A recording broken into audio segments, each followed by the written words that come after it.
When the Sega Genesis was released in 1989, the Bit Wars, as it was known, had begun.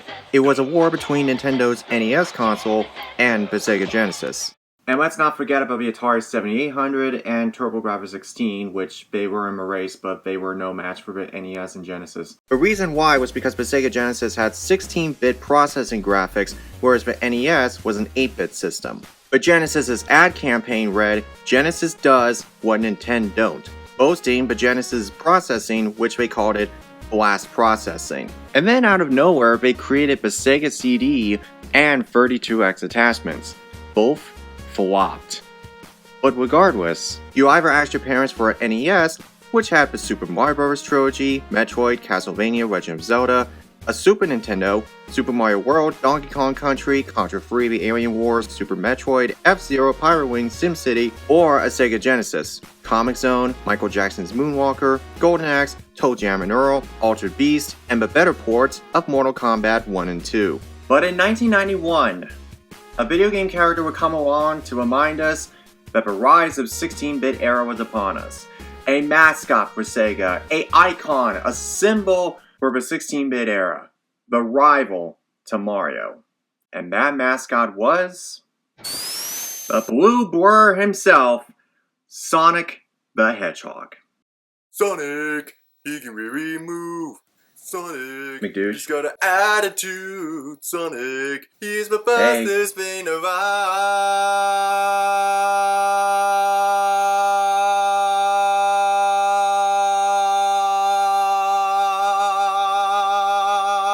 McDouche!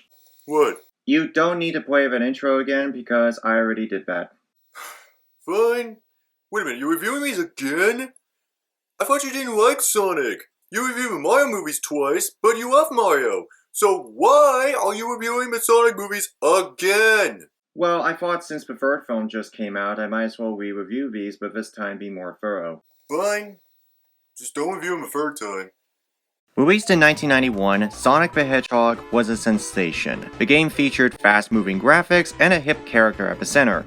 For the first level anyway. It would not be, however, until the release of the second game, that's when people really wanted to buy a Genesis. It was faster, it had better music, and it had not one character, but two, Sonic and his friend Tails.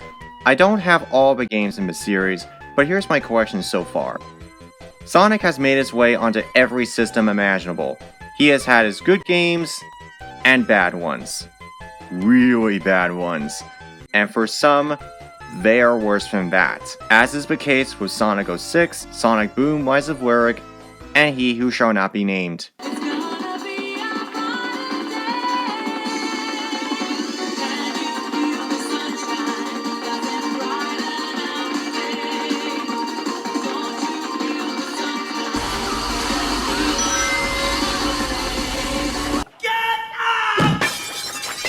As for the gameplay, you think all you gotta do is run fast and collect rings, but once you actually try to play these games, it's an entirely different story. You'll be quick to note that in each level, mainly the original Genesis games, you have to get 50 rings in each stage and go through either a bigger ring or a checkpoint in order to go to a bonus stage. In each of these lies a Chaos Emerald. Collect all 7 of them, you turn into Super Sonic, and defeat Dr. Robotnik at the end. Then you get the true ending, which is that you saved the critters who were turned into robots by Dr. Robotnik.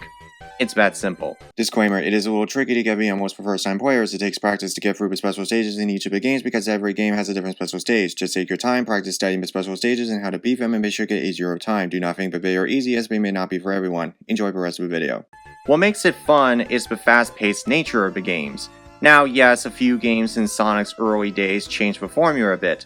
Sonic 3D Blast dealt with Sonic saving birds in a 3D environment, and in Sonic Labyrinth, he is trying to get out of mazes by collecting keys and finding a boss here and there, while moving very slowly. Yep, this did not work. It wouldn't be until 1999, with the release of the Sega Dreamcast, that's when Sonic really took off. When Sonic jumped to 3D with Sonic Adventure, the games tried to have story arcs and narrative structures. Regardless, Sonic has been around for at least 33 years. Sonic has been a figure of not only its own games, but also featured in crossovers like the Mario and Sonic of the Olympic Games series and Super Smash Bros. He has a lineup of allies, including Tails, a two-tailed fox who can fly and is handy with gadgets, Knuckles, an echidna warrior who is strong and is a guardian of what is known as the Master Emerald, I'll get back to that, Shadow, whose brooding dark mood, self-determination, and tragic backstory poses a threat at times, Amy Rose, who is Sonic's girlfriend, and the Chaotix, who run their own detective agency, to name a few. It has a legacy that is interesting to say the least. I remember a time when from 2009 to 2015, Sonic fans harshly critiqued every new entry in the series, so much so to the point where they signed petitions and even led boycotts. From the changes in art style to gameplay mechanics to even tiny things like Sonic's eye color, go back and watch those videos and you'll see exactly what I'm talking about. I mean, I'm looking at this right now in disgust. I mean, this is appalling. This is abysmal. I mean, I, along with most people in their late 20s, was expecting the classic style, black-eyed Sonic. This is Sonic. This is the classic Sonic. I bought this plushie in 1994. Look, beady black eyes. Now, I talked about these films before on my show No Watch Discussions, so we will reference that video several times in this video, but I wanted to be more thorough with these reviews. So without further ado, let us take a look at the Sonic the Hedgehog Trilogy. The film adaptation would have been released in 2019, but as soon as the first trailer dropped, controversy rose among the Sonic community. They were quick to point out that the design of Sonic looked nothing like the anthropomorphic design from the games. Many people feared that this would follow the original Super Mario Bros. Movie route. They wanted to make it like a realistic hedgehog, and it did not work. No, like, when no. I saw it, like I said, no, ain't gonna work out. Felt like very dreadful. Like, oh my god, I actually, you know what I just found recently? I showed found more screenshots of what the original Sonic looked like. Oh god. Oh, I And- must know. God, it's bad. It is so bad. Meow. It just didn't work. It's like a CG blob of nothing. Fans were quick to point this out. They kind of ruined the Sonic design. Like, he looked like a freaking human. His teeth like a freaking beaver, dude. And what? Does he even look like Sonic to you? Probably not. I felt like my eyes were bleeding. Like, I didn't want to see that Sonic. I probably would have seen it anyway, but Yeah, I still, would have seen it too, but creepy face. Oh my god, they were- buck teeth, no gloves, no shoes. well, he had on shoes, but they didn't look No. white. They the painted. red They shoes. painted on the gloves that are literally like what? They painted the gloves. Jeez. That's not actually gloves, no. They No, they're not gloves. They're They made him like a human. They're like white. They It's made him almost like- long legs, long hands, no gloves, buck teeth. Do you know that that's white fur? But he has like it's Yeah. white fur. The design was super creepy. Like, And they made so much noise that the director announced that he would delay the film a whole year to give Sonic a huge overhaul. And thankfully, he listened to the fans, because when the next trailer dropped, fans' fears were put to rest. Sonic is brought to Earth through his only parent figure, Longclaw.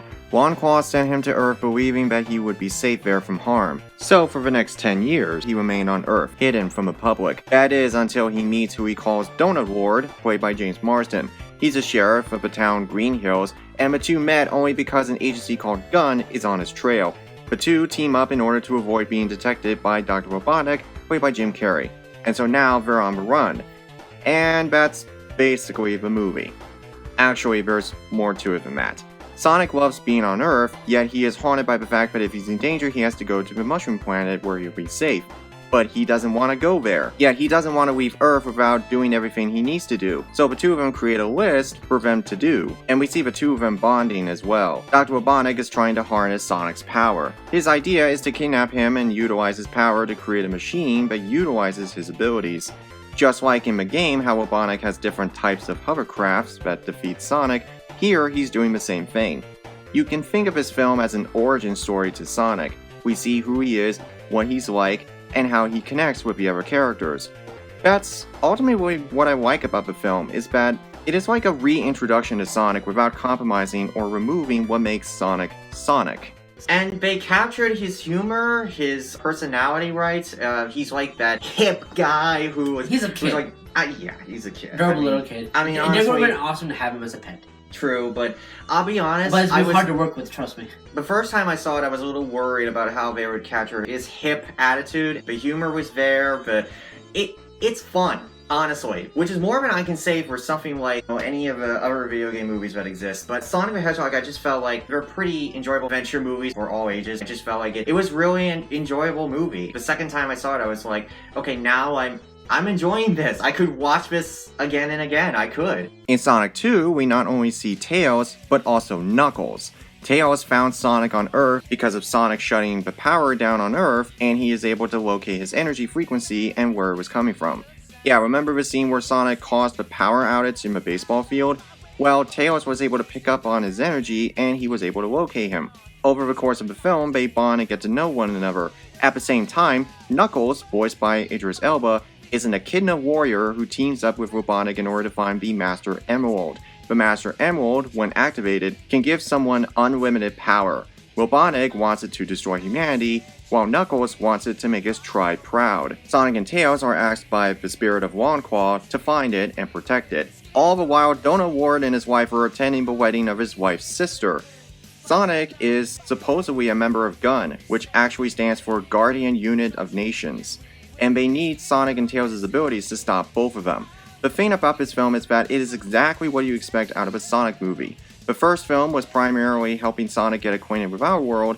Here, we see what he can do when he has a friend, one who has similar abilities as him, and we see what can happen when that power is used against him. I know I said this before, but I need to address this again. At the beginning of the film, we see Robotnik on the Mushroom Planet, after his defeat in the first film. Robotnik created a world-summoning satellite out of nothing but pieces of his ship and mushrooms. How was Robotnik able to survive under the most limited resource? No, I'm sorry, better question. How was he able to create technology out of the most primitive resources? A damaged ship and mushrooms. What is this, Gilligan's Island? I'm sorry, that always bothered me. No, I think he had like some scraps he had from his backpack. I don't know where he got it from.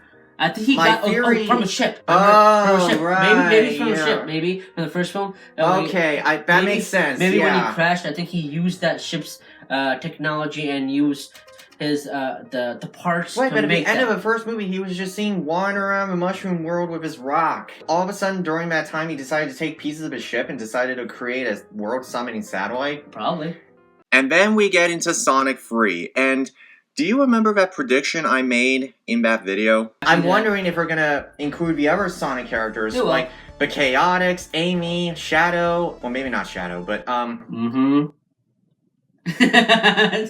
know what you were going to say. Don't you dare do that. I said, don't you dare do that. I said, Well, it turns out I was 100% wrong because Shadow would become a new villain in Sonic the Hedgehog 3. The third film follows our trio as they have to stop Shadow, a hedgehog with so much chaos energy that he was used as a lab experiment for 50 years, has finally broken out for revenge against humanity. I'll get back to that. Dr. Robotnik is forced to team up with Sonic and company in order to discover who let Shadow out of his cage. Also, Robotnik is trying to figure out who is using his own technology. They discover that Robotnik's long-lost grandfather was behind it, named Gerald. Shadow had a friend, sort of, named Maria. She spent a lot of time with him, someone who had severe trust issues and the ability to power a city if he wanted to. Twice. The reason why Shadow has so much anger and pain is because of Maria's death as a result of an accidental explosion that damaged the laboratory, and he was put in suspended animation, not only because he was trying to avoid being taken away, but also because he was too powerful. The film follows the same shtick of Sonic and crew learning to work together as a team, all the while Sonic is trying to stop Shadow from destroying the Earth. So we have three different plots here. One is Sonic versus Shadow, the other is Sonic needing to work as a team, and the other is Shadow's backstory. What's different about this film is that we see that Sonic has to work with Tails and Knuckles as a team, which is something that he is not used to, so there is an arc here that works. Most of the time anyway. This film shows step by step how Team Sonic became Team Sonic. Let's answer the most important question and the reason why I created this series in the first place. Are these films faithful to the source material? Well, in order to answer that question, we need to look at all three of these films individually. I'm not going to name every reference featured in these movies, but here are the ones that stuck out the most to me, and the ones that any Sonic fan would notice automatically. Outside of the human characters and Longclaw, Sonic's guardian who sacrificed herself in the first film, who are only in this trilogy, Sonic, Tails, Knuckles, and Shadow all look like how they are supposed to look. Even Dr. Robotnik looks correct. Green Hill Zone, a common location in the Sonic universe, is in the beginning of the first film. That's Sonic's original homeworld with Lone Claw, and it looks exactly like Green Hill Zone. You can't hide it. You can't mistake it. It's an iconic location in the Sonic games that's been repeated over and over in every other game. In fact, the town that the characters live in is literally called Green Hills. So weird. Green Hills in the game, but Green Hills also in the world. Right, it's weird because Green Hill Zone's in the beginning. Maybe that's the world from Green Hills from way beforehand. Oh my god! I'm just guessing. I'm not sure. I'm just elaborating. Yeah. But I'm just guessing that Green Hills, maybe that was back in the day where Green Hills was maybe that, or maybe Green Hills was back in the day like that too. Right. I don't know. I'm just guessing, or maybe it's just they called it Green Hills just for reference. It's just a reference, and also if you listen closely toward the end of the movie, the Green Hill Zone theme plays. These symbols right here represent the labyrinth zones. The rings in the films are not used for collecting to protect yourself against hazards. Instead, they are teleportation devices that transport Sonic and company to any location. On a side note, in all 3 films, we see them use them all the time. How many rings do they have between the 3 of them, and where do they get new ones from? It's not known how many of them he has, but he uses them a lot. Maybe he has a lot. Who knows? Yeah, maybe he has a million. But Lon Claw gave them to him to only use in emergencies, and he exploits them. These are emergency use only rings. I think he has a lot of rings. I'm not sure how many. Yeah, rings well, he has. I don't think he's gonna have any more by the end of the 3rd one, whenever that comes out. Oh, like I'm out. No! I used all my rings. I'm dead. Where am I gonna get any more? It's interesting how they took the rings, an element of the games that were basically useless outside of protecting yourself from enemies, and created some use out of them. Exactly. So I'm glad that they did that. On the map that Sonic has, we have the Sega Saturn logo, South Island from the Game Gear version of Sonic the Hedgehog, Mushroom Hill, Hidden Power Zone, and the Blue Sphere Special Stage, all from Sonic 3, are present. There's also a sign that says Hilltop Road. Get it? Hilltop Zone from Sonic 2. The Blue Devil terminology is a reference to the vehicle Metal Sonic drives in Sonic Drift 2. This pose that Sonic makes is referencing the waiting animation in Sonic 2. Even the end credits references some of the game's level designs. The second film uses the Chaos Emeralds like they are supposed to. They are even the right colors.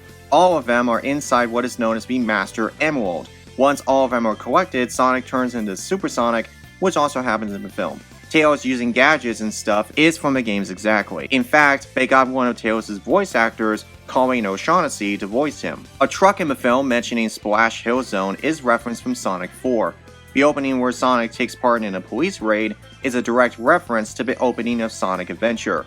The symbols referencing the Babylonians under the owl statue is a reference to Sonic Riders and its sequel, Zero Gravity. A story element from Sonic and Knuckles where Robotnik portrays Knuckles is shown. The labyrinth scenes mirror the game's Marble Garden and Labyrinth zones. The plane Tails flies, called the Tornado, is the same one he flew in the series. Knuckles punching the Emerald power away from Robotnik is a nod to the opening of Sonic 3. There's also there's a reference from Sonic X2 as well. Where Knuckles is punching him and he dodging and is like, why are you not dead yet? Not like, why can I hate you? Why can't I hate you? The Echidna Warriors from the Sonic Adventure series are slightly different in that the Echidnas in the games have been around for almost 1,000 years. The movie is a little similar, except that they add that the Owls and the Echidnas have been fighting for control over the Emerald. This allegedly have been going on for ages, or maybe centuries. We see this backstory in the Owl Temple scene. The one who guards the Master Emerald is slightly different, but should be recognizable to fans. The Master Emerald is guarded by the Echidnas, and Knuckles is able to sense when the Master Emerald is in danger. They also have the ability to fix it if it should ever get damaged, which happens in the film as well. There's one shot where Sonic does the Sonic Adventure cover art pose. The climax where Robotnik turns into a giant robot is obviously the Death Egg from Sonic 2. Now in the third film, in the mid-credits scene where Sonic is attacked by metal versions of himself, that's actually Metal Sonic from Sonic CD. The moment where Sonic and Shadow fly past each other not once but twice is a direct nod to Sonic Adventure 2 Battle, a port of Sonic Adventure 2, which I can't seem to afford for some reason. The art style in the credits mirrors Sonic the Fighters. Also, Shadow is represented well, complete with motorcycle and gun. Some of Shadow's scenes mirror his standalone game, Shadow the Hedgehog. Dr. Robotnik in the third film looks exactly how he does in the later games. How Sonic, Tails, and Knuckles work as a team is a direct reference to Sonic Heroes. In fact, Shadow's storyline, his relationship with Maria, and his dark turn is a combination of Sonic Adventure 2, Sonic Heroes, and Shadow the Hedgehog. Even some lines were taken straight from Sonic Adventure 2.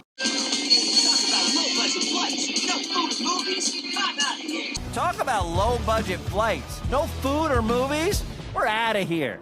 Shadow's first appearance, rising above a damaged vehicle, to calling each other Faker, is referencing two scenes from Sonic Adventure 2. The ending context is different, there's no reptile final boss to fight, but them turning into super versions to save the Earth is still the same. Gerald turns into a scorpion to fight his son, which is a reference to Sonic Spinball. Speaking of Sonic Adventure 2, the Live and Learn theme is played during the climax.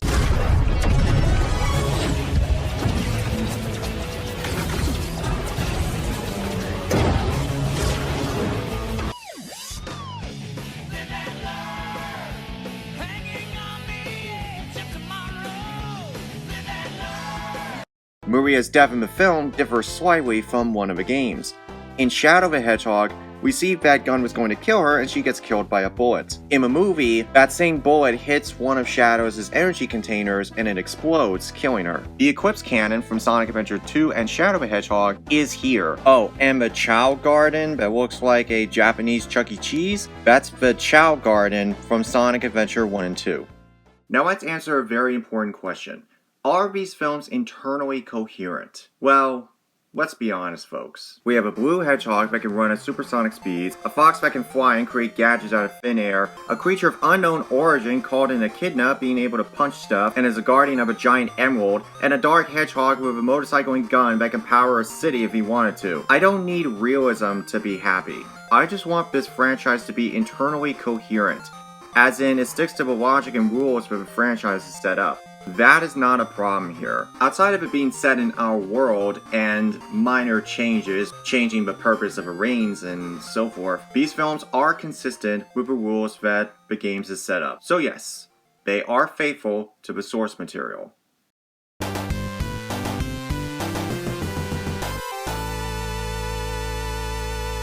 Considering how one smart decision led to the biggest comeback in video game adaptation history, it's amazing how they tried to honor the games as much as they could. As far as the stories are concerned, in regards to the first one, there's not really much story to speak of. It's just Sonic running away all the time and him teaming up with James Marsden. That's it. Jim Carrey does steal the show as Robotnik. One element of the story I like was that Gunn hires Dr. Robotnik, but they simultaneously do not trust him, as in they and the audience don't know what he's going to do and how. His assistant is well cast too, someone who was seen as an accessory and someone who was used by Robotnik and yet he is still loyal to him. However, the one issue that these movies have is the human characters. Not the character descriptions or their acting. I'm sure they are trying the best they can. It's for writing. The writing on the human characters feels off. In the first film, it's not so bad. It's entertaining to see Sonic interact with Donut Ward. Their banter is well played, the connection between them works, at least they are trying to make an effort at connections here. For example, there's a moment where Sonic knows he will have to leave Earth to go to the Mushroom Planet, and Donut Ward suggests a bucket list for him to fulfill before he goes to the Mushroom Planet. These moments are nicely handled. You often wonder if he will stay on Earth or if he will leave anyway. So there are parts of this movie where it's a little bit touching.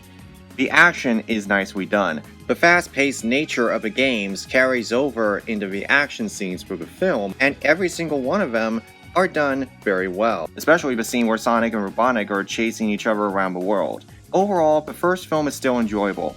Not perfect, but a really nice start considering what it could have been. An 8 out of 10. Because that blew everybody away because like, oh my god, we have a good video game movie now? Finally, it broke the curse of video game movies. The second one had more issues with the human characters. Not so much Robotnik, he's fine as always, but specifically with Donut Ward. His name is actually Tom, but it's easier to say Donut Ward. Donut Ward and his wife, and some of the other characters, like the wife's sister. They are background characters, and afterthought. The comedy they provide is not funny. Yes, Donut Ward and Sonic have one good scene on the boat, and then after this scene, he's off to the wedding, leaving Sonic alone. When Tails enters the picture, the movie becomes more or less what we expect out of a Sonic movie. The writing between Sonic and Tails is almost like we are being reintroduced to them, which is a good idea.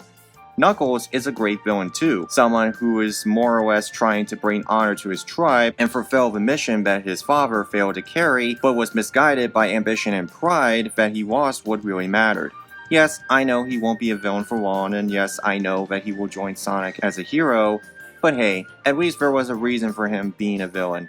There's Alba as Knuckles. What do you think about his acting? He was also in Ghost Rider.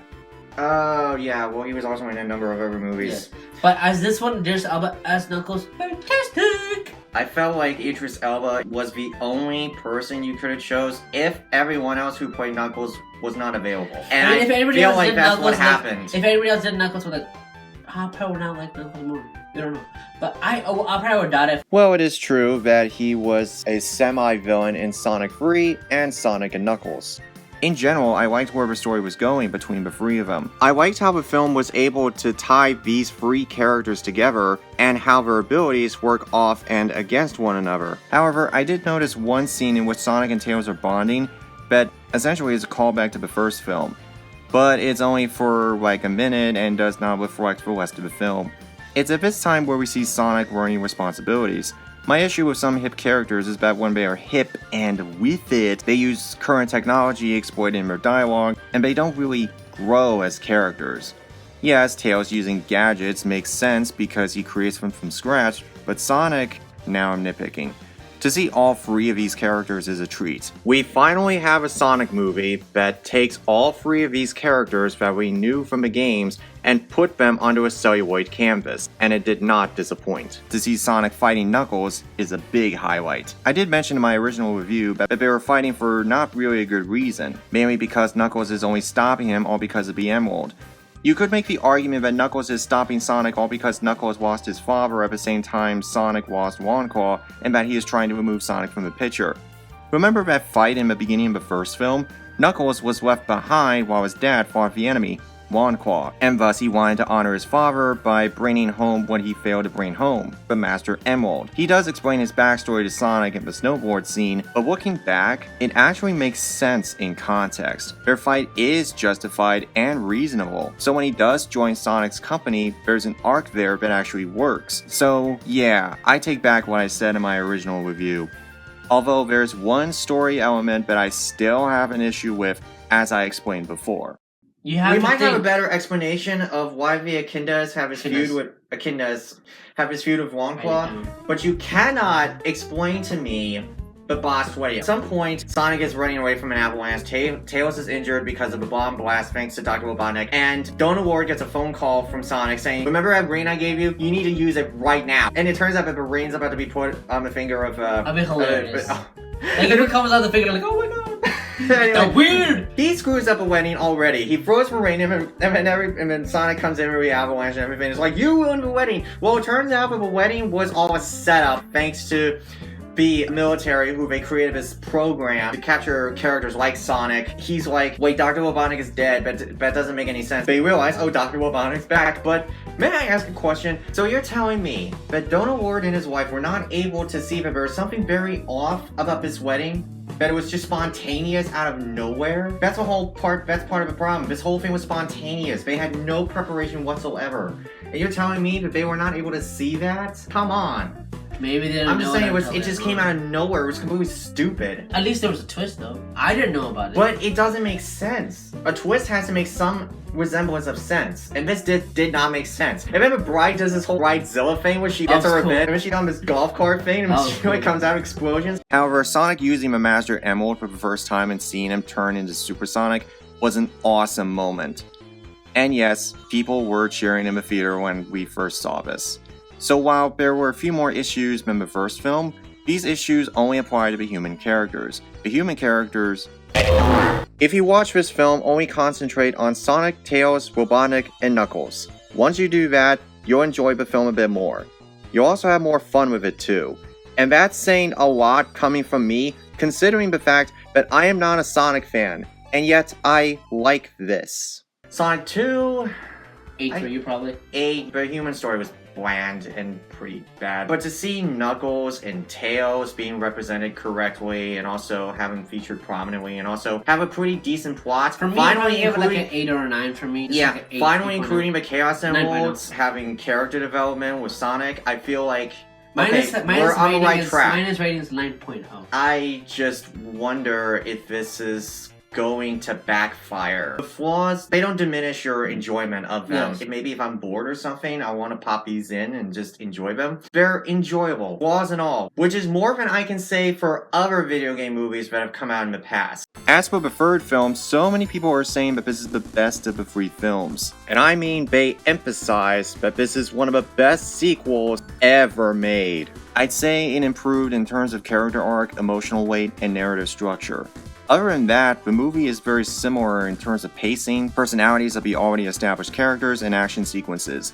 The human characters are still a problem. I mean, yeah, Dr. Robotnik's great. It's really more of the side characters and the characters that we already established. At least with the first film, the humans were reacting to Sonic reacting to our world, so it made sense for them to help Sonic feel like he had a place in our world. But now, they are basically useless. In fact, I would actually make the argument that this film actually makes them worse, not better. Jim Carrey in this one is trying way too hard to steal the spotlight. The fact that there are 2 of them make it even more noticeable. The moment where the 2 Robotniks meet for the first time and break the 4th wall was actually a really nice touch.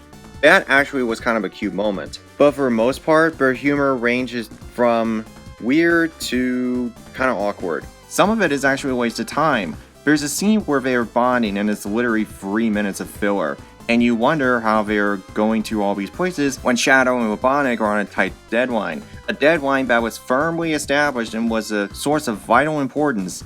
In actuality, it's some virtual reality setup thing. What? Also on a side note, there's a scene in which the 2 Robotniks are trying to steal the second key in order to activate their mega weapon, the Eclipse Cannon. They see a room where before it can either bring you down or up. The female general who works for Gunn, she reveals that she is trying to keep the key for herself. Why? You work for yourself? Or Gerald? That part of the story was absolutely confusing, and it adds a wrench into an already involved plot. The fact that it draws elements from both Sonic Adventure 2 and Shadow the Hedgehog shows that the writers really did their homework. Hey, wait a hell minute! At the end of the second act, it rips off Mission Impossible, where Sonic and crew have to get the second key that's locked inside Gunn's headquarters. They can't walk in the door because it's blocked by a shield that can incinerate anyone in a second. Sonic insists not to use the Master Emerald because it has too much power. Also, he vowed that he would not use it anyway. So they decide that Tails will hack the system, Donut Ward and his wife with disguised headsets, put the hacked USB drive in, and Sonic goes in at the right time and gets the key. This would be fine, except for the fact that they could have just gone inside undetected, and that's because Robotnik has invisibility suits. So you're telling me that it would have been better to just hack the system, use Donut Ward and his wife as dummies, and then go inside, get the key, and they don't think that no one would notice a blue hedgehog running loose? Why couldn't Tails figure out a way to make invisibility suits instead of having to go through all of this and not cause any damage to Gunn or their surroundings?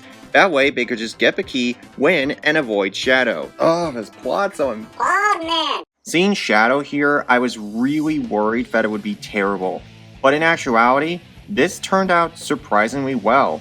Keanu Reeves was the perfect casting choice. He not only made the character work, but he also did extensive research to bring the character to life. He researched the character, his backstory, his personality, and his story arcs from Sonic Adventure 2 and Shadow the Hedgehog, and wanted to please the fans by making a very accurate portrayal. It was as if Shadow came right off the games and onto the screen. The scene where Donut Ward is talking to Sonic is just a callback to the boat scene from Sonic 2. I have a feeling that these films will eventually become repetitive. I fear these movies will become predictable if they keep going down this route, but I really hope I'm wrong.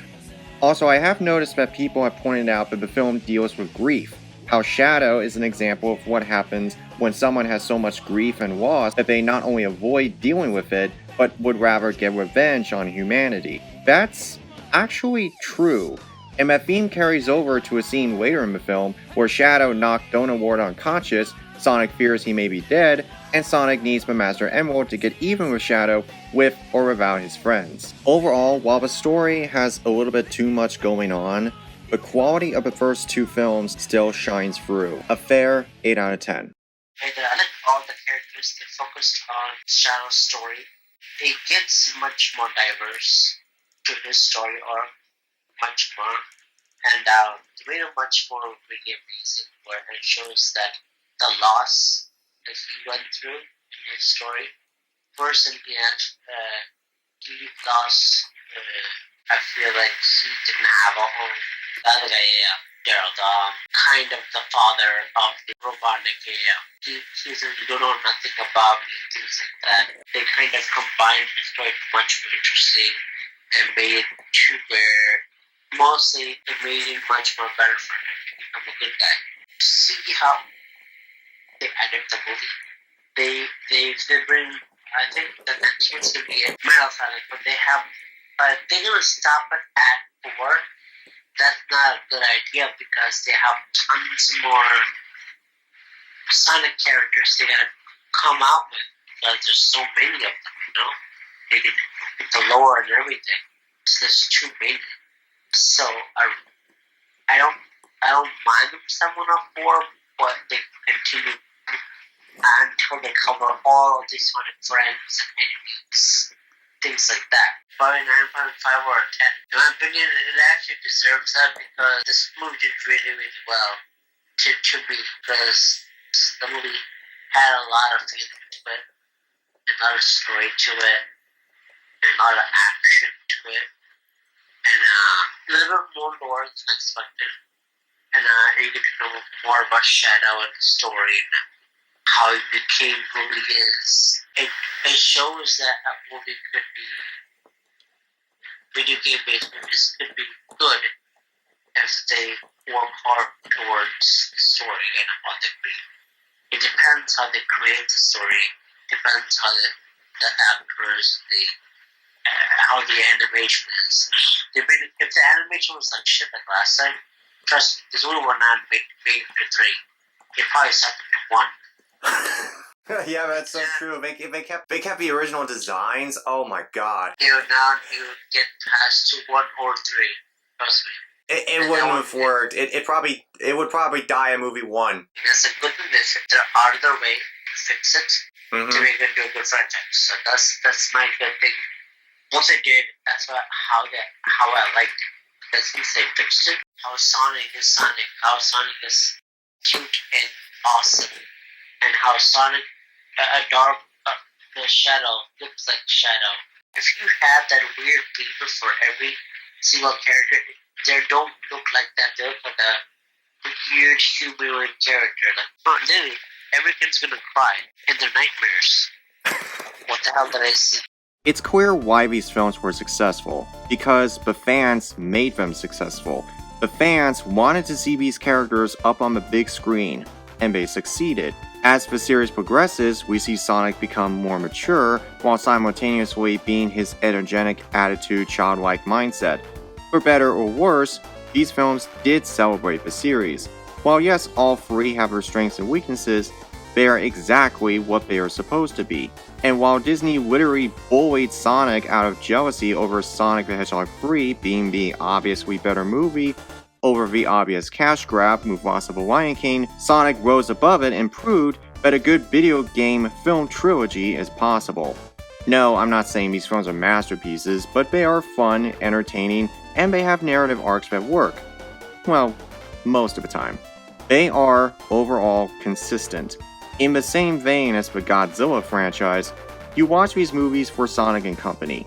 You don't care about anybody else, you don't care about the human characters, you don't watch these movies for them, which is kind of ironic because in movies like these, you need to have human characters in order to balance everything out. But most of the time, the human characters don't really work, and instead, the only purpose they serve are just useless plot devices. No, you come to these movies because of Sonic, Tails, Knuckles, and Shadow.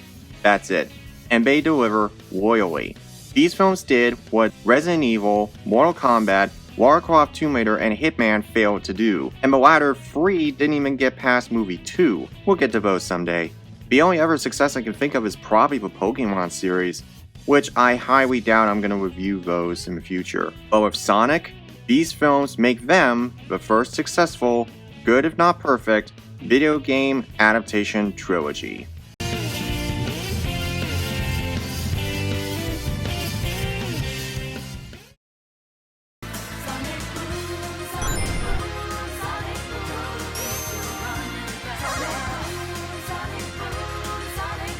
Now yes, I am perfectly well aware that Sonic 4 has yet to be released.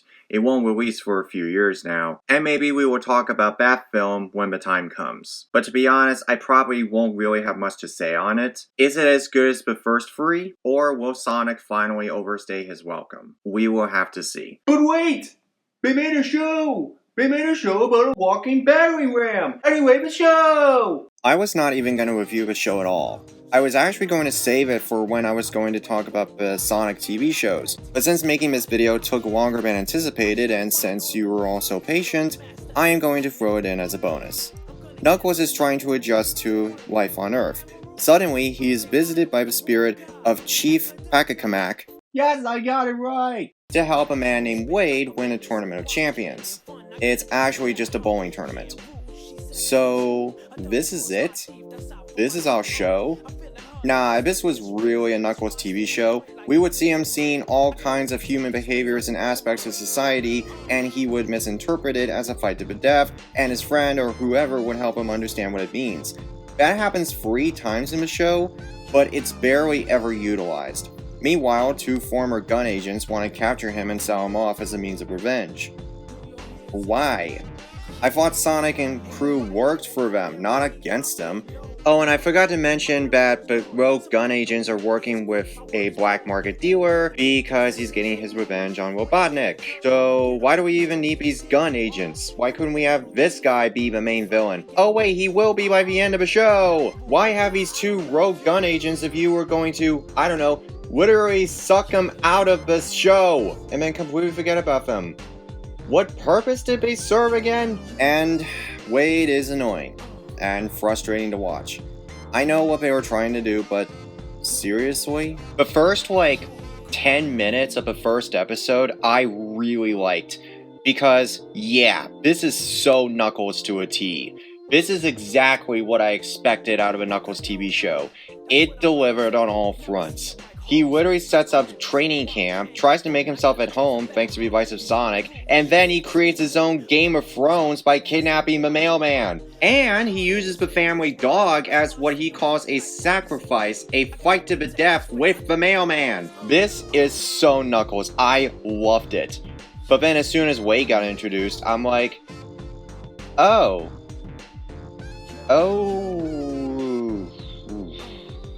Okay. As for the human characters, in the main movies they were the weakest point. Here, they're great. I'm gonna go relax. Job's done, and we about to get paid.